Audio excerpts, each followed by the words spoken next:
Aleluia. Glória a Jesus. Amém, igreja? Aleluia. Louvado seja Deus. Deus é bom demais, né? Louvado seja o Senhor. Eu quero convidar o amado irmão e a irmã para abrir a palavra do Senhor em Atos dos Apóstolos. Louvado seja Deus. No capítulo de número 17. Louvado seja o nome do Senhor Jesus.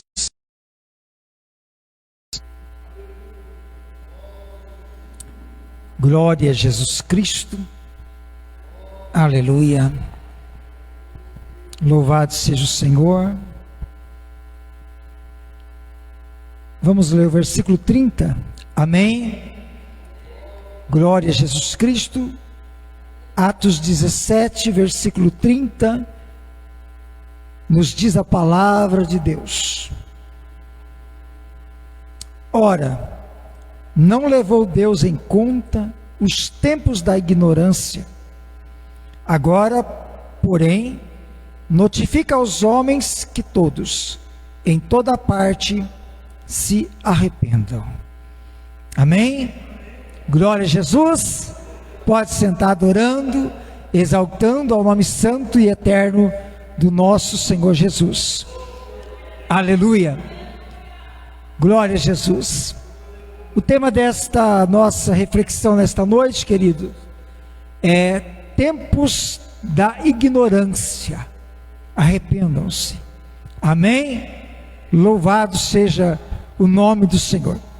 Aleluia.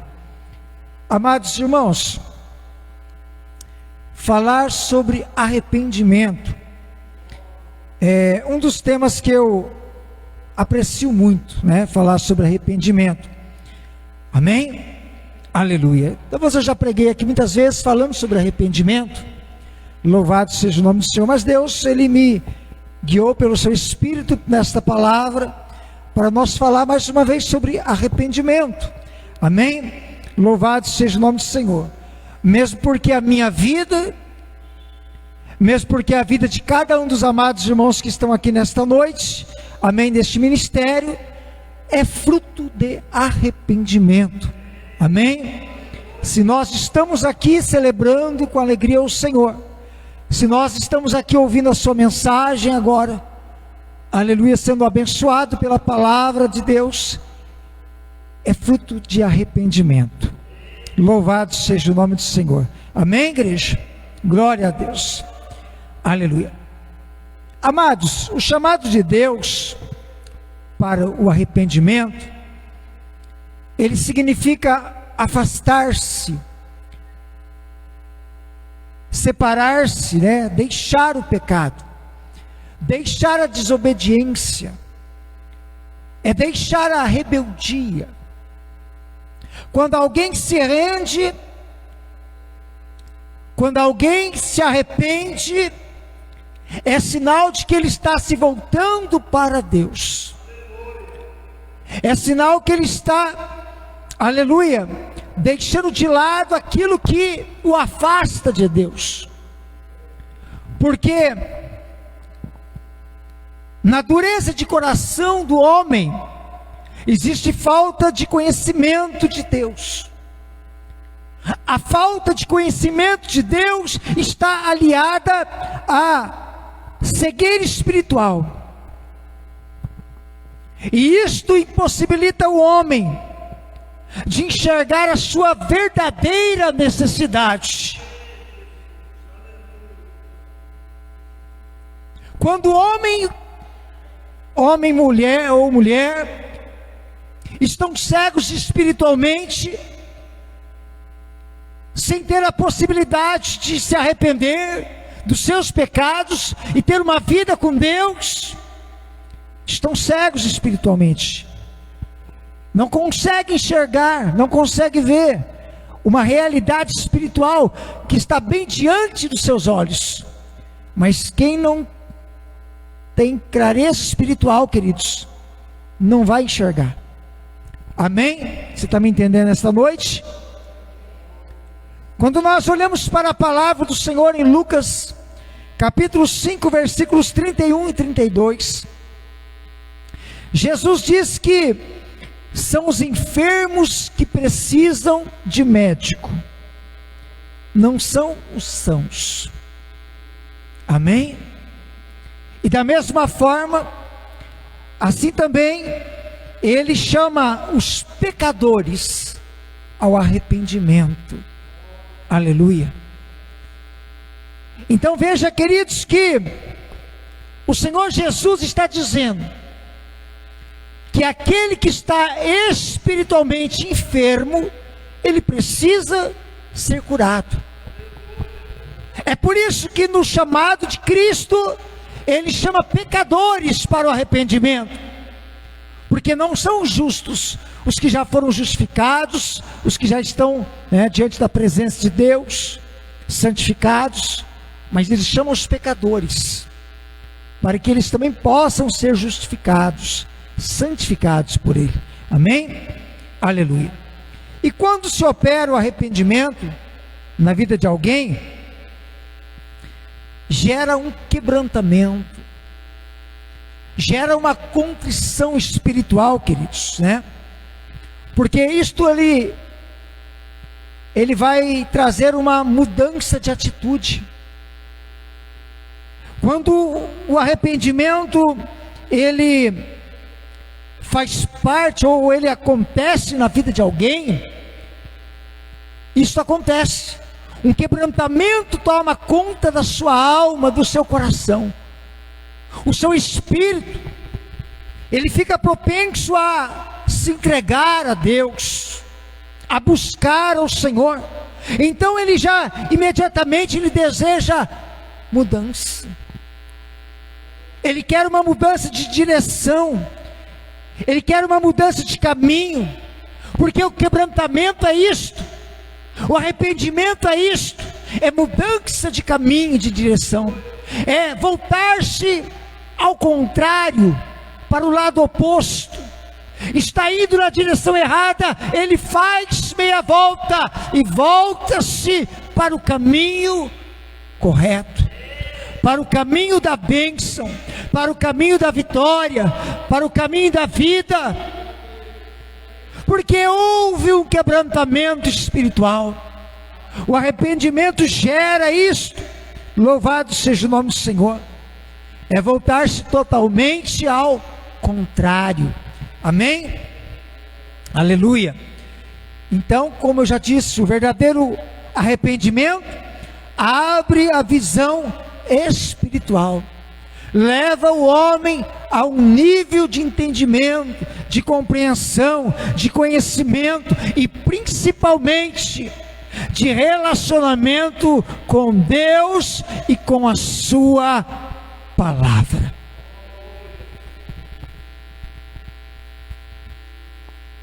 Todos quantos foram alcançados pelas misericórdias do Senhor,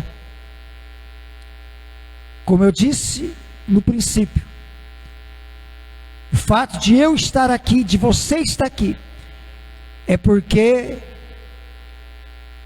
gerou arrependimento nas nossas vidas. Você está me entendendo, querido? Aleluia. E a partir desse momento nós passamos a ter uma vida espiritual. Nós buscamos a face dele, Deus Todo-Poderoso, e nós passamos a ter relacionamento com ele, e nos voltamos a tudo aquilo que pertence a Deus. Amém? Louvado seja o nome do Senhor. Por isso nós temos aqui um versículo bíblico, do qual nós lemos, que Deus não leva em conta os tempos da ignorância. Aleluia. Amém, igreja? Porque Ele está aguardando. O Senhor, Ele sabe todas as coisas, e Ele sabe que o arrependimento, Ele opera esse quebrantamento, Ele opera esta obra poderosa, Ele dá a abertura para que o homem possa se relacionar com Ele. Amém? Isso é gerado através do arrependimento. Amém, igreja? Louvado seja o nome do Senhor. E Deus é Senhor. Nós sabemos que nosso Deus, querido, Ele está sempre aberto para novos relacionamentos, né?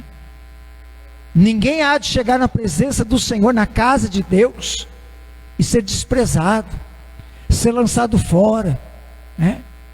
Ser jogado de lado, porque Jesus, Ele quer acolher, Ele quer abençoar, Ele quer operar na vida do homem. Aleluia. Por isso Deus faz esse chamado, por isso Ele opera no coração do homem. Mas quando nós olhamos chamados para a palavra de Deus, a carta aos Hebreus, no capítulo 3, nós vemos que o nosso Senhor, nosso Deus, Ele está desafiando todos os homens, e principalmente aos que já foram chamados por Deus. Quando dentro da sua palavra, nós estamos vendo que o Senhor está falando, e principalmente pelo fato de que o homem precisa voltar-se sempre a Deus. Atente comigo dentro da palavra, no que está escrito em Hebreus 3, no versículo 15, está escrito assim, ó: hoje, se ouvirdes a sua voz, não endureçais os vossos corações, como na provocação. No versículo 16, porque havendo alguns ouviram a voz de Deus, amém? O provocaram, mas não todos os que saíram do Egito por meio de Moisés. No versículo 17 ele vai dizer: com quem se indignou por 40 anos? Não foi com os que pecaram, cujos corpos caíram no deserto? Versículo 18: e a quem jurou que não entrariam no seu repouso, senão aos que foram desobedientes? 19: e vemos que não puderam entrar por causa da sua incredulidade. Aleluia. Amém, igreja? E quando nós olhamos para esta palavra, por consequência, nós podemos entender que quando não há verdadeiro arrependimento, também não há verdadeira entrega a Deus, também não há uma verdadeira conversão a Deus, também não há uma salvação de Deus. Quando não tem arrependimento, não existe. Mas quando existe um arrependimento, aí tem, aleluia, obediência a Deus, entrega a Deus, conversão a Deus, salvação de Deus. Você está me entendendo, igreja? Aleluia. O que o arrependimento gera dentro de um coração, motivo pelo qual homens dessa terra, pecadores, destituídos da glória de Deus, são salvos pelas misericórdias de Deus. Aleluia, louvado seja o nome do Senhor. Veja, amados irmãos, que há uma atitude de sequências aqui, ou uma sequência de atitudes que são pessoais. É uma sequência de atitudes que são pessoais, é fruto do coração de cada um.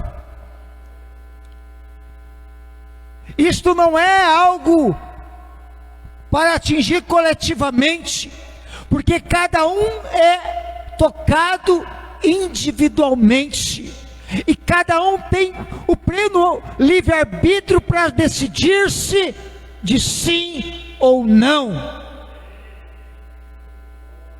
Mas observa, nós lemos os versículos. Primeiro, endureceram o coração, não permitiram ter seu coração moldado, trabalhado pelo nosso Deus. Então a primeira causa de alguém que não é alcançado por Deus, porque não se arrepende, é porque o seu coração permaneceu endurecido. Tem que dar abertura para Deus, tem que quebrantar o coração, porque se quebrantar o coração vai permitir ser trabalhado, moldado pelo Senhor. Segundo, provocaram a Deus. Eles lançaram a sua indignação, o seu desgosto contra Deus. Eles murmuraram contra Deus. Então, provocaram a Deus.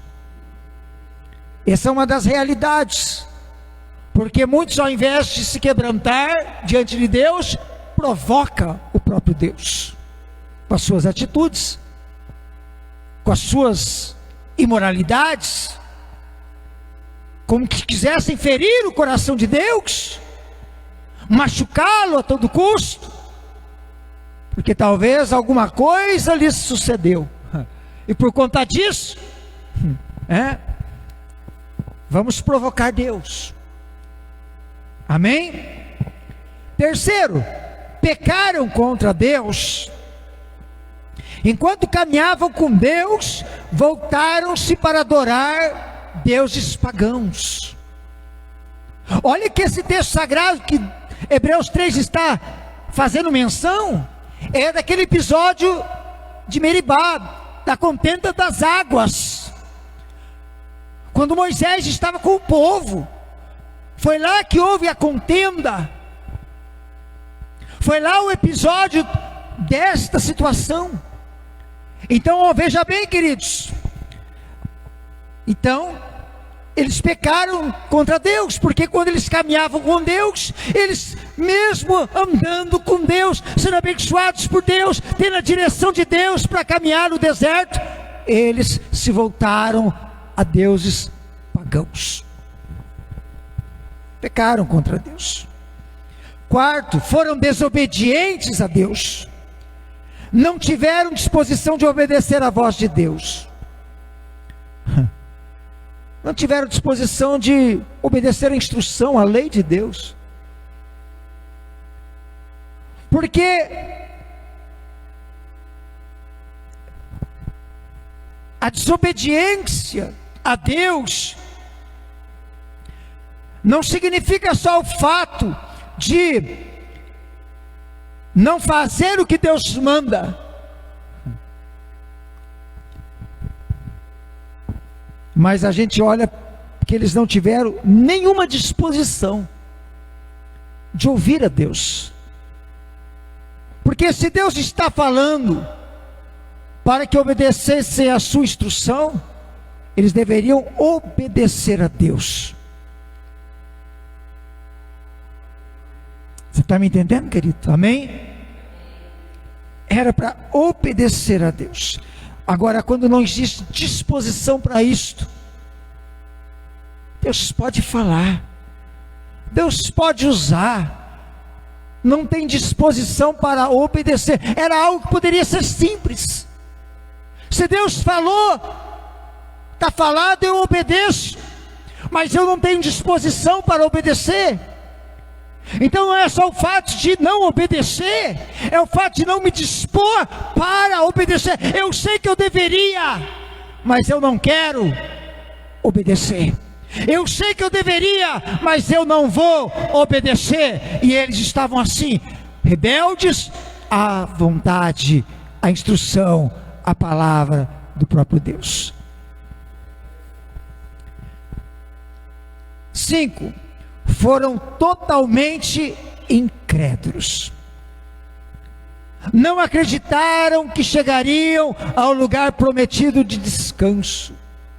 Eles não acreditaram que eles chegariam na terra prometida do outro lado. Eles não acreditaram que eles entrariam no repouso de Deus. Aleluia. Incredulidade. Aleluia. E é bem claro, o texto sagrado está dizendo: e não puderam entrar na terra. Principalmente por quê? Por causa da sua incredulidade. Aleluia. E as portas se fecharam. As portas foram cerradas. E é cerrada não é com S não, viu, querido? Não é cerrar a porta não, viu? É cerrada, é fechada.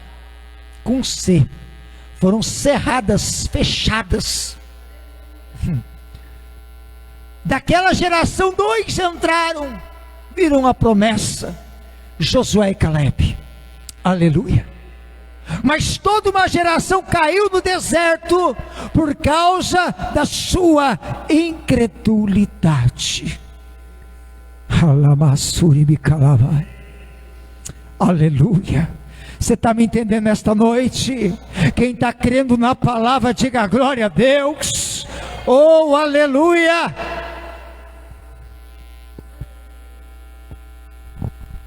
Sem arrependimento não se obtém a graça salvadora de Deus, porque a graça salvadora de Deus nos livra do pecado e da morte eterna. Sem arrependimento não há salvação. Sem arrependimento não se obtém a graça salvífica que veio por intermédio de nosso Senhor e Salvador Jesus Cristo, através do seu sacrifício na cruz do Calvário. Porque no seu sacrifício Ele nos perdoou e nos deu acesso a Deus. Então, sem arrependimento não tem a graça salvadora de Deus, que conduz à vida eterna, e não tem a graça salvífica de Jesus Cristo, que perdoa os pecados, que santifica, que purifica, que envia o Espírito Santo, que faz o milagre acontecer na nossa vida, todos os dias, para a honra e glória do seu nome. Aleluia. O motivo de nós estarmos aqui nesta noite é por causa do arrependimento, e o nome do Senhor está sendo glorificado na nossa vida. Oh, aleluia. Você está me entendendo? Diga glória a Deus. Sem isto, igreja, sem isto, ouvinte da palavra, não existe perdão. Não se entra no céu. Aleluia.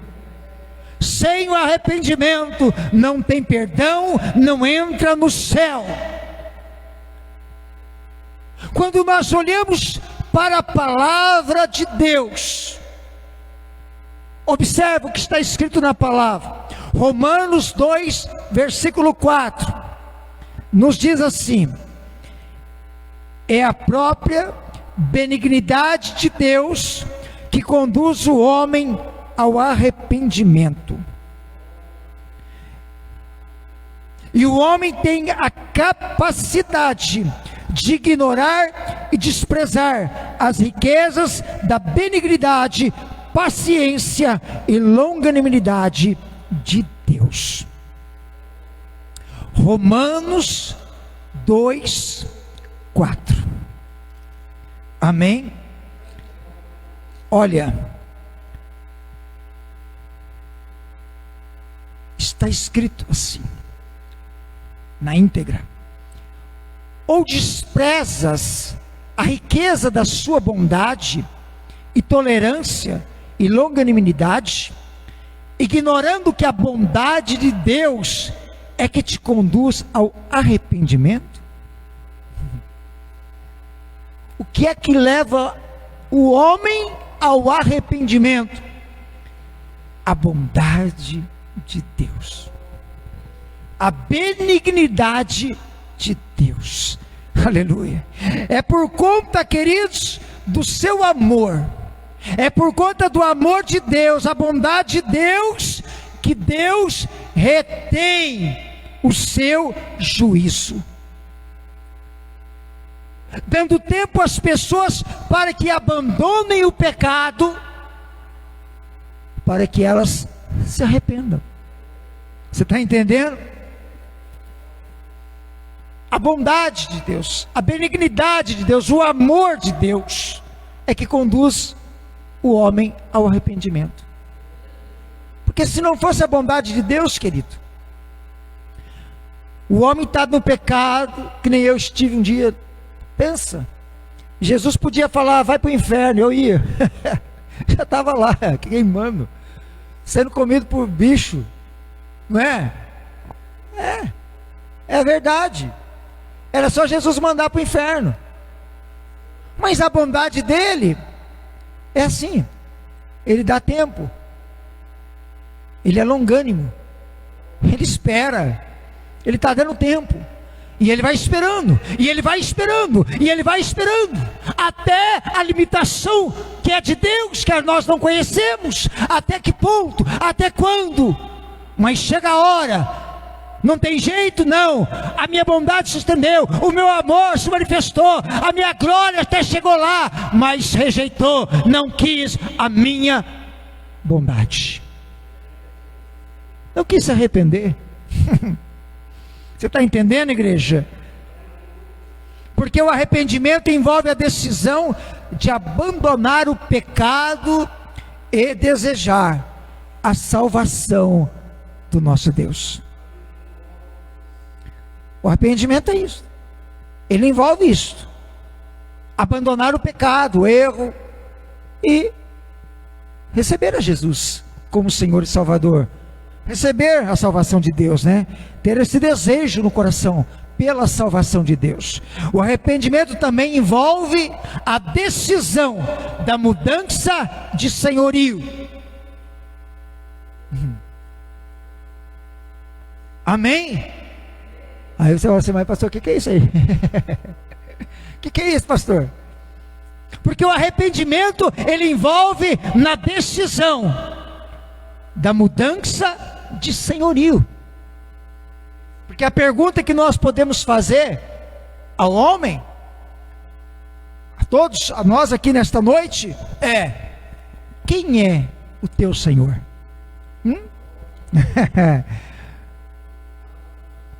Quem é o teu Senhor, pastor Claudinês?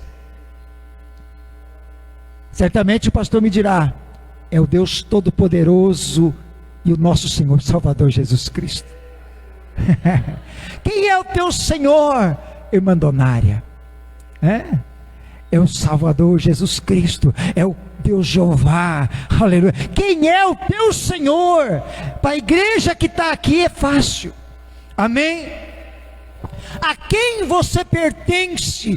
Quem é o teu senhorio? A quem você pertence? A Cristo, ao nosso Deus, ao seu reino, o reino dos céus.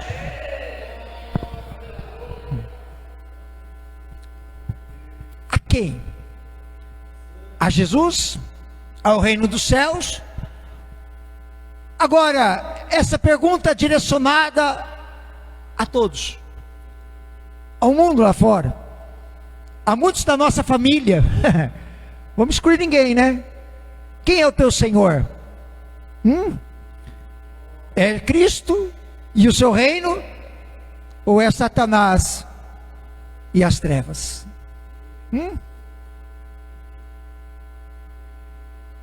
Atenta para a palavra de Deus. Atos capítulo 26, versículo 18. Paulo está relatando as palavras que Jesus lhe disse. Ele ouviu do próprio Senhor Jesus Cristo, e ele está relatando as palavras ao rei Agripa. E ele vai dizer assim, quanto à sua missão de levar a palavra de Cristo ao povo e aos gentios. Ele vai dizer assim, Atos 26, 18: para lhes abrir os olhos, a fim de que se convertam das trevas à luz, e do poder de Satanás a Deus, para que recebam remissão de pecados e herança entre aqueles que são santificados pela fé em mim. Era Jesus falando. Para que recebam a remissão de pecados e herança entre aqueles que são santificados pela fé em mim, diz o Senhor Jesus. Você está entendendo, igreja? Amém? Jesus, Ele está deixando bem claro que não existe neutralidade no mundo espiritual. Eu já falei sobre isto em alguma ocasião. Não existe neutralidade no mundo espiritual. Ninguém fica em cima do muro. Do lado de cá, Jesus e seus anjos. Do lado de lá, Satanás e os demônios, seus adeptos. Não, eu estou aqui no meio. Eu não sirvo a Deus, mas também não sirvo Satanás. Estou no meio. Estou tranquilo. Estou quietinho. Estou sossegado. Não quero ir para a igreja buscar Deus, aceitar Jesus, mas também eu não sirvo Satanás, Estou no meio. Mas no mundo espiritual, querido, não existe neutralidade. Por mais bom que seja o coração do homem inclinado à maldade, o pecado adâmico está dentro da natureza humana. O homem inclinado ao pecado, aleluia. Ou no coração do homem, mas é muito bom, mas não tem inveja, mas não tem ciúme, mas não tem raiva, mas não tem ódio. Que mais? Lascívia, desejos, paixões infames. Que mais? Mas eu não estou indo para trás de Satanás. Tudo bem, mas também não quero Jesus, tá bom. Não tem isso no meio.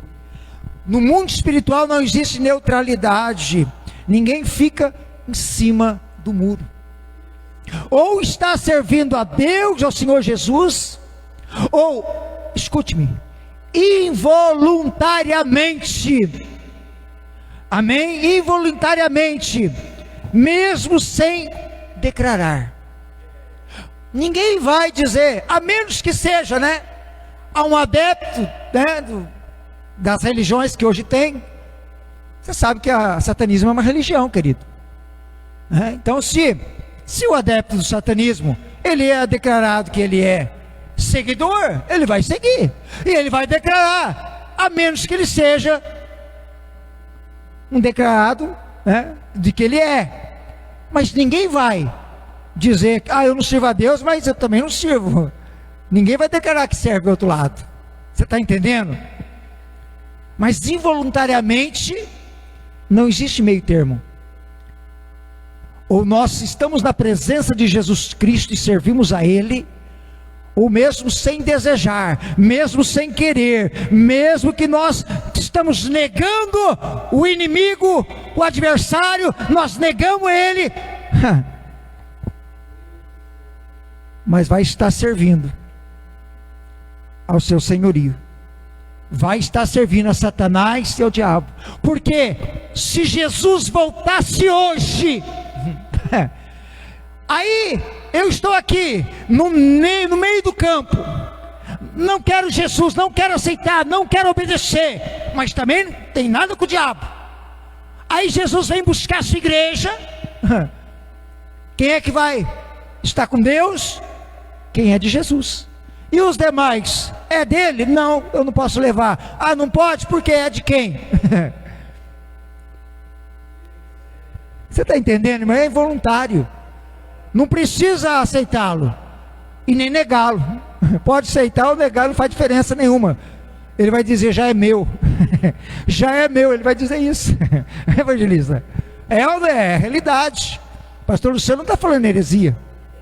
É a Bíblia Sagrada que revela. Amém? Os que são de Cristo, são de Cristo. Os que não são de Cristo, não são. Aleluia. Louvado seja o Senhor. Quando Jesus fala da necessidade de arrependimento, querido, Ele estende a todos, Quando nós olhamos para a palavra do Senhor, no Evangelho de Lucas, narrado por Lucas, no capítulo 13, ele disse assim, ó, Lucas 13, Jesus disse no versículo 4, ou vocês pensam que aqueles 18 que morreram, quando caiu sobre eles a torre de Siloé, eram mais culpados do que todos os outros habitantes de Jerusalém? Então escute, Jesus está fazendo uma pergunta a eles, está dizendo assim, ó, sabe aqueles 18 que a torre caiu e matou? Eles eram mais culpados do que os demais habitantes de Jerusalém? Ou seja, eles eram mais pecadores? Eles eram mais merecedores? Eram os 18 errados da cidade?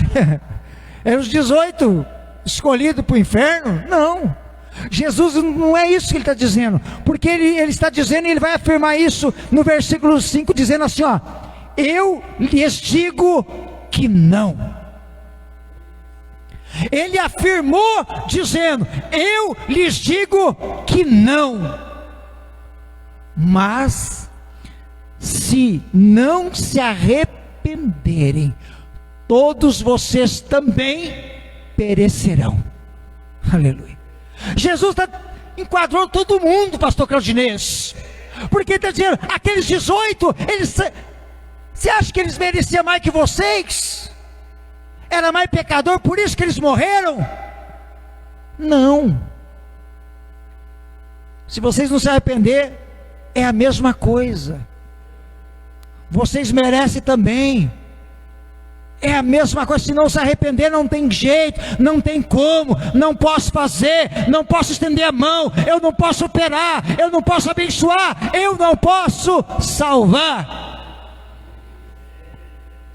Você está entendendo, igreja? Se não se arrepender não tem conversa.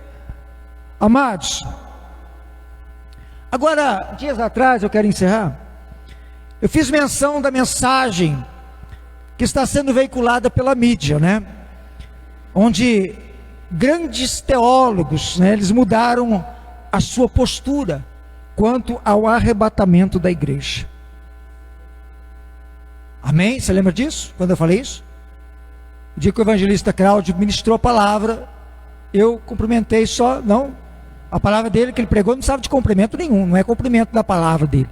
A palavra dele foi pregada, foi uma bênção de Deus, eu só cumprimentei falando, porque o que ele falou dentro da palavra, ele falou algumas coisas que eram pertinentes àquilo que eu falei, porque muitos teólogos de nome dessa atualidade nossa, mudaram a sua postura quanto ao arrebatamento da igreja, porque eles, né, assim como já afirmam que Jesus não vai arrebatar a sua igreja, eles estão agora afirmando que Jesus não vai arrebatar a sua igreja. E é sobre isso que me fluíam os pensamentos. Então escute. Assim também o homem cada vez mais vai se convencer que não tem do que se arrepender, já que o arrependimento é um critério para se pertencer a Cristo e esperar na iminência da promessa da sua volta através do arrebatamento.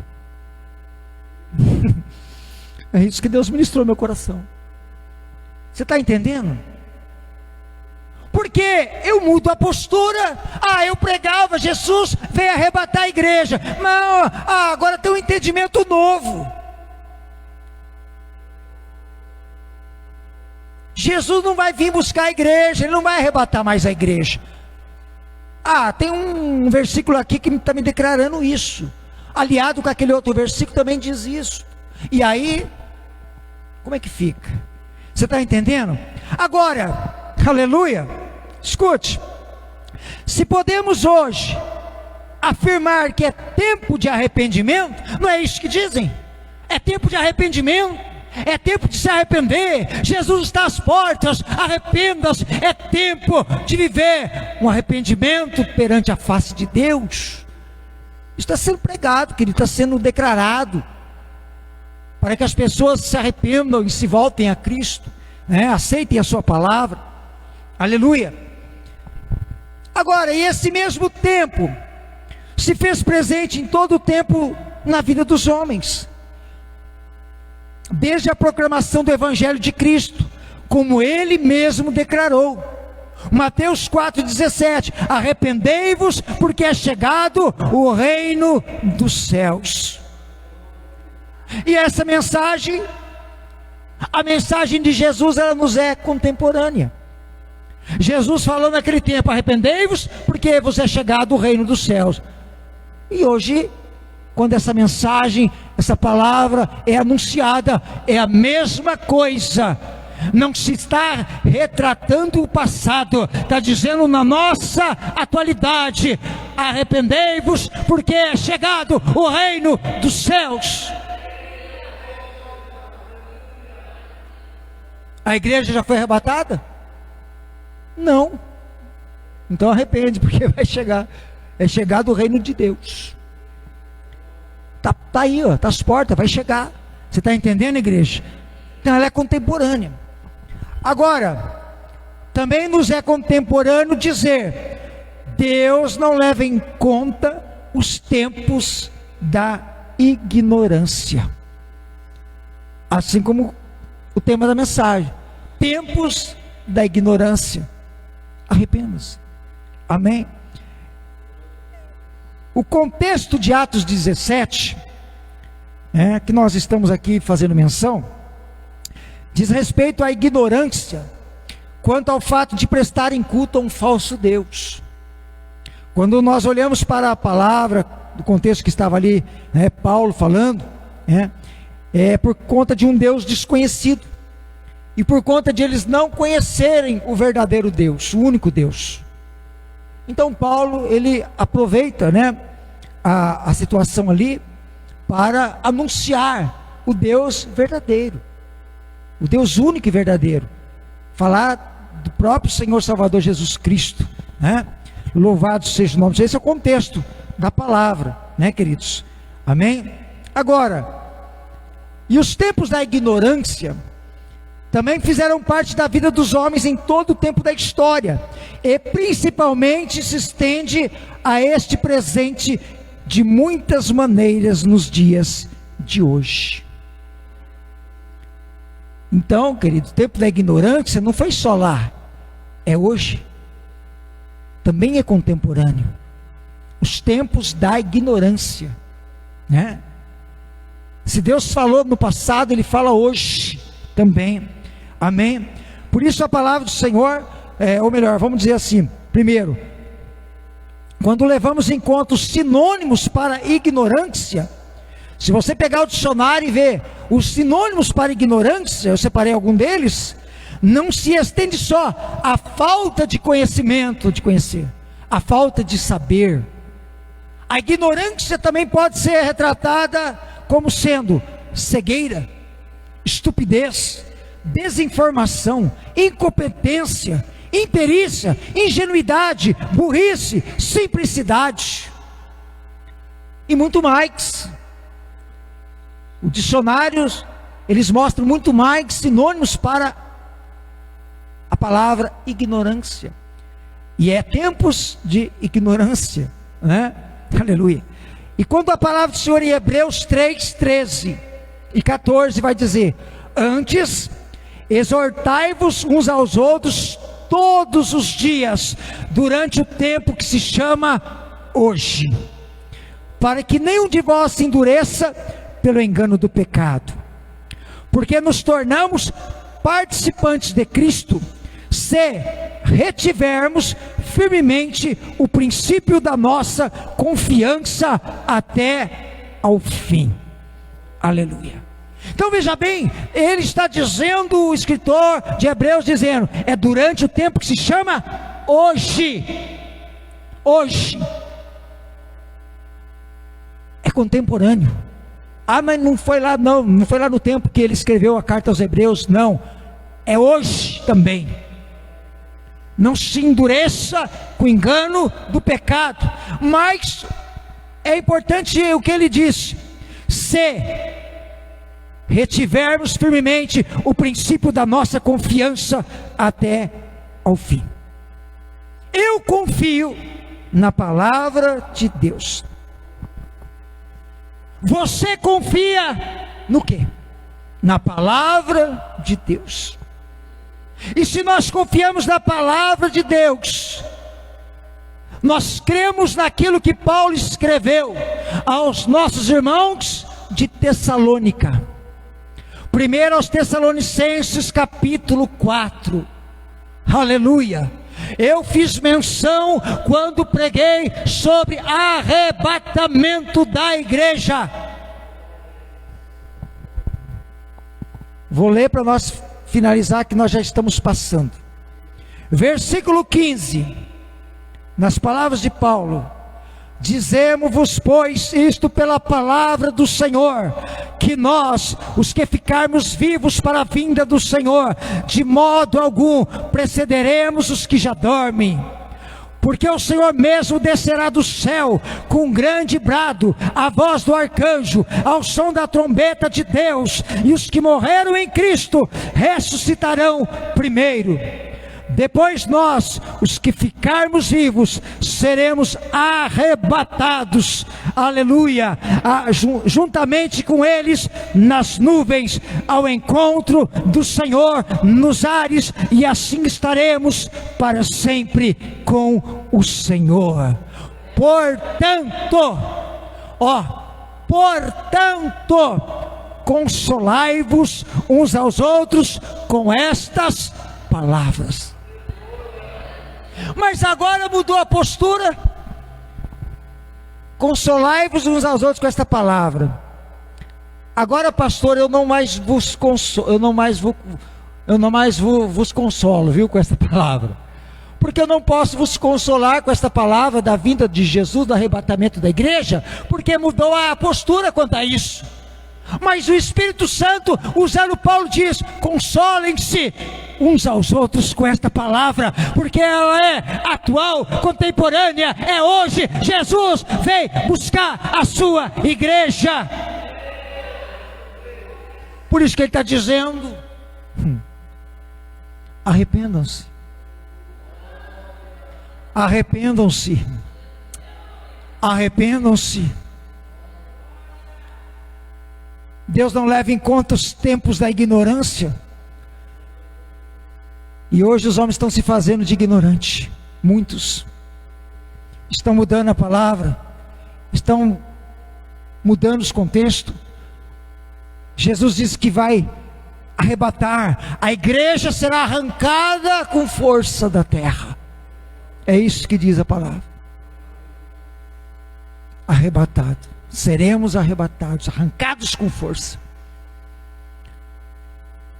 Ruptura. Raptada da terra. Você está entendendo? Se coloca em pé.